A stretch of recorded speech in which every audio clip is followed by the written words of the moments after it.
एक चाहूल प्रीतीची भाग 13। पिहू रागाने म्हणाली, मी इथे कशी आले आणि मी शोधत काय आहे हे सोडा. मी तुमच्या बलाकी सुंदर पर्यांपैकी एक सुंदर परी शोधते जी इथे तुमच्या सोबत होती. पिहूचं असं बोलणं ऐकून अधिराजने कन्फ्यूज होत विचारलं, तू हे काय बोलते आहेस? कोण शिकवतंय तुला हे अनाब शनाब बोल. पिहू म्हणाली, हे सगळं सोडून मला हे सांग की ती परी तुम्ही कुठे लपवली आहे? अधिराज म्हणाला, मी इथेच आहे, तूही इथेच आहेस आणि हा रूम देखील इथेच आहे. या रूम बाहेर कोणी गेलेलं नाही. जो काही असेल तो या रूम मध्येच असेल. तुला मिळू शकतंय तर शोध. हे बोलून अधिराज आपल्या कामात लागला आणि पिहूने पूर्ण रूम चेक केला. पण तिला काहीच सापडलं नाही. ती थकून सोफ्यावर बसली. अधिराज तिला पाहत म्हणाला, वाटतं ती परी तिचे पंख पसरून उडून गेली आहे म्हणून तुला सापडली नाही. हे ऐकून पिहूने अधिराजकडे पाहत विचारलं, याचा अर्थ तुमच्यासोबत कोणीच नव्हतं? अधिराज म्हणाला, तुला वाटतंय मी असं काही करू शकतो? हे ऐकून पिहूने आपलं डोकं नाही या अर्थाने हलवलं. हे पाहून अधिराजने विचारलं, मग का इतके एनर्जी वाया घालवलीस? त्यावर पिहू म्हणाली, ते तुम्ही इतक्या वेळेपासून एकटे रूम मध्ये होतात म्हणून मला वाटलं. अधिराजने तिच्या बोलण्याला मध्येच तोडत विचारलं, तुला वाटलं? तुला काय वाटलं? पिहूने तत्काळ उत्तर दिलं, मला वाटलं जमाना खराब आहे आणि माझा नवरा इतका हँडसम आहे, कुणी त्याचा फायदा घ्यायला नको. पिहूचं हे बोलणं ऐकून अधिराज म्हणाला, अच्छा, म्हणजे तू मला वाचवायला आली होतेस? हे ऐकून पिहूने होकारार्थी डोकं हलवलं. मग अधिराज म्हणाला, ठीक आहे, पुढच्या वेळी काहीही झालं तर मी सगळ्यात आधी तुला फोन करीन. तू ये मला वाचवायला. पिहू म्हणाली, ठीक आहे, तुम्हीही काय याद ठेवाल. हे ऐकून अधिराज हसला. थोड्या वेळाने अधिराज आणि पिहू दोघंही रूम मधून बाहेर येऊन घरी जायला लागले. सोहा आणि मिहीर सुद्धा घरी निघाले. पण अनुष्काला तिचा एक फ्रेंड भेटला, त्यामुळे ती थोडा वेळ त्याच्यासोबत थांबली. आज पिहू खूप थकली होती, त्यामुळे तिला कारमध्ये झोप लागली. हे पाहून अधिराजने पिहूला आपल्या बाहूंमध्ये घेतले. पिहू शांत झोपली आणि अधिराज तिला प्रेमाने पाहू लागला. तो त्या क्षणाला आठवू लागला, जेव्हा त्याने पिहूला पहिल्यांदा पाहिलं होतं आणि पाहताच तिच्यावर प्रेम केलं होतं. फ्लॅशबॅक. सुमारे 5 महिने आधी अधिराज आपल्या कारमध्ये बसून कुठेतरी जात होता. तेव्हा एका मंदिराजवळ त्याला खूप गर्दी दिसली, ज्यामुळे खूप ट्रॅफिक लागले होते. अधिराजची कारही ट्रॅफिक मध्ये अडकली होती. खूप वेळ थांबल्यावरही ट्रॅफिक सुटला नाही. तेव्हा अधिराजने इरिटेट होत ड्रायव्हरला सांगितलं, काय प्रॉब्लेम झालाय जाऊन बघ. हे ऐकून ड्रायव्हर कारमधून बाहेर गेला. थोड्या वेळाने परत येऊन म्हणाला, सर, पुढे 2 ट्रकची टक्कर झाली आहे. एक ट्रक पलटला आहे. ट्रॅफिक सुटायला किमान 1 तास लागेल. हे ऐकून अधिराज कारमधून बाहेर आला आणि म्हणाला, मी मंदिराच्या आत जातोय. ट्रॅफिक क्लिअर झाला की मला बोलवा. हे बोलून अधिराज मंदिराच्या आत गेला. मंदिरात खूप लोक होते. अधिराज आरामात एका झाडाखाली जाऊन बसला आणि आपल्या फोनमध्ये काहीतरी करू लागला. थोड्याच वेळात अधिराजची नजर एका मुलीकडे गेली, जी मंदिरात शांत बसली होती. तिच्या डोळ्यांत अश्रू होते. अधिराज तिला पाहताच एका क्षणात तिच्यात हरवून गेला. ती मुलगी वारंवार तिचे अश्रू पुसत होती आणि रडायचं टाळायचा प्रयत्न करत होती. अधिराज तिला टक लावून पाहत राहिला. त्याला वाटत होतं, जसं तो तिच्या जवळ जावं आणि तिला मिठी मारून सांगावं की आता रडायची गरज नाही. तेवढ्यात अधिराजच्या असिस्टंटने त्याच्याजवळ येऊन सांगितलं, सर, आता ट्रॅफिक क्लिअर झालंय. अधिराजने समरकडे पाहत विचारलं, ती मुलगी दिसतेय का? समर म्हणाला, येस सर. अधिराज म्हणाला, तिचा प्रॉब्लेम शोध आणि सॉल्व्ह कर. हे बोलून अधिराज तिथून निघून गेला. Flashback end. पिहू शांतपणे अधिराजच्या बाहूंमध्ये झोपली होती. अधिराज तिला पाहून आपल्या मनात बोलला, त्याच दिवशी मी तुझ्यावर दिल हारलो होतो. पण तरीही तुझ्याबद्दल काही जाणून घ्यायचं नव्हतं. कारण मला मान्यच नव्हतं की मी तुझ्यावर प्रेम केलंय. मी कधीही अधिराज देशमुखची कमजोरी बनवू शकत नाही. पण तसं झालं नाही. माझ्या नशिबाने तू अशी जोडली गेलीस की तू स्वतःहून माझ्या घरात आलीस, तीही माझ्या डोळ्यांसमोर. अधिराज पुढे विचार करू लागला की कसं पिहू प्रत्येक वेळी त्याच्या समोर यायची, त्याच्याशी टकरायची आणि हळूहळू अधिराजने हे मान्य केलं की तो पिहूवर प्रेम करतो. आता तेच त्याच्यासाठी सगळं काही आहे. तेव्हा अधिराजची कार थांबली आणि ड्रायव्हर म्हणाला, सर, आपण घरी पोहोचलो आहोत. ड्रायव्हरचा आवाज ऐकून पिहूही उठली. दोघेही आपल्या रूममध्ये गेले आणि रूममध्ये जाताच पिहू आपल्या बेडवर पडली आणि म्हणाली, माझा प्रिय बेड, जगातली सगळ्यात मोठी खुशी यावरच आहे. मी तुला किती मिस करते, काश तुला सांगू शकले असते. तिचं बोलणं ऐकून अधिराज तिच्याकडे हसत पाहत म्हणाला, म्हणूनच 24 तासांपैकी 15 तास बेडवरच पडलेली असतेस. पिहू त्याच्याकडे रागाने बघत म्हणाली, आता मी कमी झोपते आणि तसंही कॉलेज 9 ते 5 आहे. तर 8 तास मी कॉलेजमध्येच असते, त्यामुळे खोटा आरोप करू नका माझ्यावर. हे बोलून पिहूने आपलं तोंड वाकडं केलं, पण लगेचच काहीतरी आठवल्यासारखं झालं. ती अधिराजकडे पाहत म्हणाली, हे सगळं सोडा आणि मला सांगा माझं गिफ्ट कुठे आहे. पिहूचं बोलणं ऐकून अधिराजने आपल्या खिशातून एक बॉक्स काढला आणि तिला देत म्हणाला, हे घे तुझं गिफ्ट.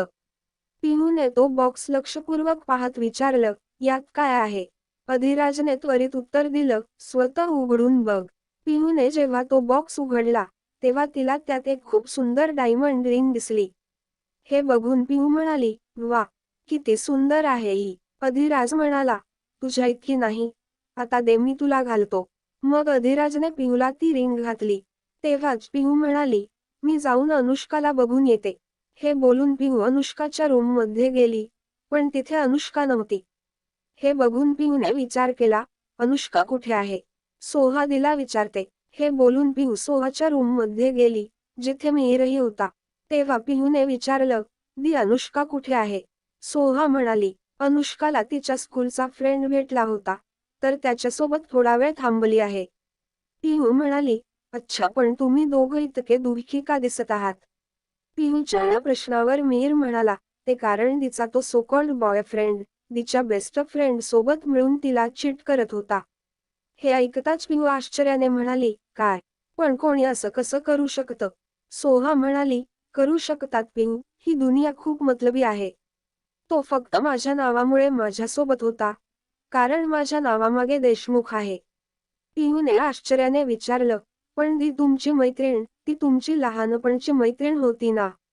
ती असं कसं करू शकते. सोहा म्हणाली, मीही तेच विचार केला होता. पण मला काय माहित होतं, माझी सगळ्यात चांगली मैत्रीणच माझ्यावर जळते आणि माझ्या मागे हे सगळं चाललं आहे. त्या रात्री जेव्हा मी आले तेव्हा मला कळलं. पिहूने समजावत म्हणलं, दी आता तुम्ही या लोकांबद्दल विचार करून दुःखी होऊ नका. हे लोक कुणाचेच सगे नसतात. बघा, लवकरच हे एकमेकांशी भांडून वेगळे होतील आणि एक दिवस त्यांना कळेल की त्यांनी काय गमावलं आहे. पिहूचं हे बोलणं ऐकून सोहा म्हणाली, आता मी हे सगळं विचार करणं सोडून दिलं आहे पिहू. मिहीर तू अनुष्काला कॉल करून विचार ती कुठे आहे आणि कधी येणार आहे. हे ऐकून मिहीर अनुष्काला कॉल करू लागला, पण अनुष्काने कॉल उचलला नाही. मग मिहीर म्हणाला, मला या मुलीचं काही सीन कळत नाही, आता कॉल पण उचलत नाहीये. रुही म्हणाली, एखाद्या दिवशी ही मुलगी आपल्याला मोठ्या संकटात टाकेल. तेव्हाच अर्णव रूमच्या आत येत म्हणाला, काय झालं, आज तर पूर्ण मंडळी इथेच बसली आहे, पण या मंडळीच्या सरदार कुठे आहे. मिहीर म्हणाला, डॅड, ती तिच्या फ्रेंड सोबत गेली होती आणि आता फोन पण उचलत नाही. प्लीज मामला सांभाळा. अर्णव म्हणाला, काय म्हणजे फोन उचलत नाही. येऊ दे, मी तिचे पाय मोडून टाकेन. सतत मला मार खायला लावत असते. सानिकाला कळलं की ती इतक्या रात्रीपर्यंत गायब आहे, तर ती माझ्यावरच राशन पाणी घेऊन येईल. म्हणेल मीच तिला डोक्यावर चढवून ठेवलं आहे. अर्णवचं बोलणं ऐकून सोहा म्हणाली, तर यात चुकीचं काय आहे. हे, तुम्हीच तिला डोक्यावर चढवलं आहे. अर्णव म्हणाला, हो, बोला, तुम्ही मला बोलून द्या. थोडा वेळ असंच बोलून झाल्यावर सगळेजण आपापल्या रूममध्ये झोपायला गेले. पिहू रूममध्ये गेली आणि अधिराजच्या वर चढून झोपली. हे पाहून अधिराज हसत राहिला आणि तिचं डोकं कुरवाळू लागला. थोड्या वेळात दोघेही झोपून गेले. नेक्स्ट डे, पिहू तयार होऊन खाली आली, तेव्हा तिने पाहिलं की घरातील सगळेजण एकत्र बसलेले होते. पण तिला अनुष्का कुठेच दिसली नाही. म्हणून तिने सोहाकडे जाऊन विचारलं, दी अनुष्का कुठे आहे. ती तिच्या रूममध्येही नव्हती. हे ऐकून सोहा म्हणाली, ही मुलगी वेडी आहे. तिने मला मध्यरात्री मेसेज केला की ती घरी येत नाही आणि मी घरात सगळ्यांना सांभाळू. हे ऐकून पिहू म्हणाली, पण अनुष्काने कधी असं केलं नाही. तिने मला याबद्दल काही सांगितलंही नाही. मला काहीतरी बरोबर वाटत नाहीये. सोहा म्हणाली, तू चिंता करू नकोस पिहू. ती ठीक असेल. बरं, तू पटकन तुझी कॉलेज बॅग घेऊन ये. आज आपल्याला कॉलेजला लवकर पोहोचायचं आहे. आज आपला प्ले आहे ना? हे ऐकून पिहू म्हणाली, हो मला माहित आहे दी. मी फक्त इथे सगळ्यांना विचारायला आले होते. पिहूने बाकी सगळ्यांकडे बघून पुढे विचारलं, असं आमच्या कॉलेजमध्ये प्ले आहे, तर तुम्हा सगळ्यांपैकी कोण कोण प्ले पाहायला येणार आहे? तेव्हाच अर्णव म्हणाला, हे काय विचारायची गोष्ट आहे का? ऑफकोर्स मी येणार आहे आणि मला वाटतं आपण सगळेच येणार आहोत. पिहू आनंदाने म्हणाली, तर मग ठीक आहे. इतकं बोलून पिहू आपल्या रूममध्ये गेली. पिहू खूपच घाईघाईने चालत होती. त्यामुळे तिने लक्ष दिलं नाही. ती रूममध्ये गेली आणि कपडे घेऊन वळताच अधिराजला धडकली, ज्यामुळे दोघेही मिळून वर पडले. त्यावेळी अधिराजने वर काहीही घातलेलं नव्हतं. त्याची मस्क्युलर बॉडी खूपच चांगली दिसत होती. पिहू अधिराजच्या वर होती आणि अधिराज तिच्यात हरवून गेला होता. पिहूला जसं शुद्ध आली, तशी ती पटकन अधिराजच्या वरून उठली आणि घाबरून म्हणाली, असं कोणी कपड्यांशिवाय फिरतं का? अधिराजने आधी स्वतःकडे बघितलं आणि मग पिहूकडे पाहत विचारलं, मी कोणत्या अँगलने तुला कपड्यांशिवाय दिसतोय? मी फक्त शर्ट घातली नाहीये आणि तसंही हे माझं रूम आहे. मी कपडे घालून फिरू की कपड्यांशिवाय ती माझी मर्जी. हे ऐकून पिहू विषय बदलत म्हणाली, बरं ठीक आहे. तुमच्याशी वाद घालणं म्हणजेच बेकार आहे. तसंही आज आमच्या कॉलेजमध्ये रामायणचं प्ले आहे. मी त्यात माता सीतेची भूमिका करत आहे. तुम्ही पाहायला याल का? पिहूने मासूम चेहऱ्याने त्याच्याकडे बघत विचारलं. तेव्हा अधिराज तिच्या जवळ जाऊन तिच्या गळ्याला स्पर्श करत खूप प्रेमाने म्हणाला, मी नक्की आलो असतो, पण मला 2 दिवसांसाठी बाहेर जावं लागणार आहे. इनफॅक्ट मी काही वेळातच निघणार आहे. त्याचं हे बोलणं ऐकताच पिहू खूप सॅड झाली, कारण कुठेतरी तिला अधिराजची सवय लागली होती. पिहू अधिराजाशिवाय राहणं इमॅजिन सुद्धा करू शकत नव्हती. पण तिने अधिराजला काहीच सांगितलं नाही, कारण तिलाही हे कळत नव्हतं की तिच्या मनात हे कसे क्षुल्लक पनपत आहेत. पिहूला सॅड पाहून अधिराजने तिच्या कपाळावर किस केला आणि म्हणाला, मी फक्त 2 दिवसांसाठी जातोय. यात एवढं सॅड होण्यासारखं काय आहे? मी रोज तुला कॉल करीन. यावर पिहू म्हणाली, ठीक आहे तुम्ही कधी निघणार? अधिराज म्हणाला, आता लगेचच. राजवीरने हे बोलताच शर्ट घातली. तर पिहूही आपला कॉलेज बॅग घेऊन म्हणाली, ठीक आहे मग मी कॉलेजसाठी निघते. पिहू निघायला लागली होती. तेव्हाच अधिराजने तिचा हात पकडून तिला जवळ ओढलं आणि तिला घट्ट मिठी मारली. अधिराजच्या या ॲक्शनमुळे पिहू आश्चर्यचकित झाली. आज पहिल्यांदा अधिराजने पिहूला मिठी मारली होती. त्याच्या या ॲक्शनमुळे पिहूच्या मनाला थोडं समाधान मिळालं. तिनेही अधिराजला मिठी मारली आणि आपले डोळे बंद केले.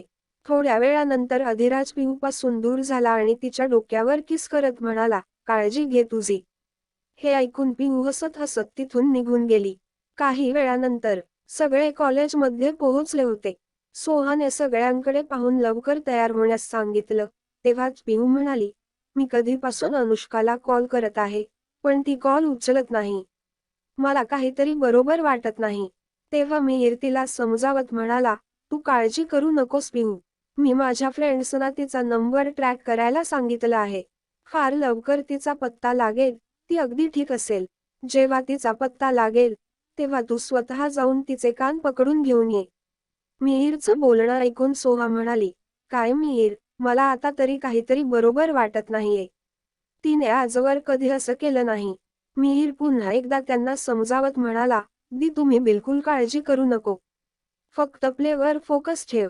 हे काही वेळातच सुरू होईल. मिहीर पिहूकडे पाहत म्हणाला, आणि तू लवकर जाऊन तयार हो. पिहू पटकन तयार व्हायला गेली आणि सोहा सगळ्यांना इन्स्ट्रक्शन्स देऊ लागली. कॉलेजमध्ये घरातील सगळे लोक प्ले बघायला कॉलेजला आले होते. सगळ्यांचे परफॉर्मन्स एकामागून एक सुरू होते आणि सगळे लोक प्ले एकसे करत होते. पण आत ड्रेसिंग रूममध्ये वातावरण खूप टेन्स होतं. मिहीर चिंतेने इकडे तिकडे फिरत होता. तेव्हा सोहा त्याच्याकडे येऊन म्हणाली, मिहीर तू अजून चेंज केलं नाहीये.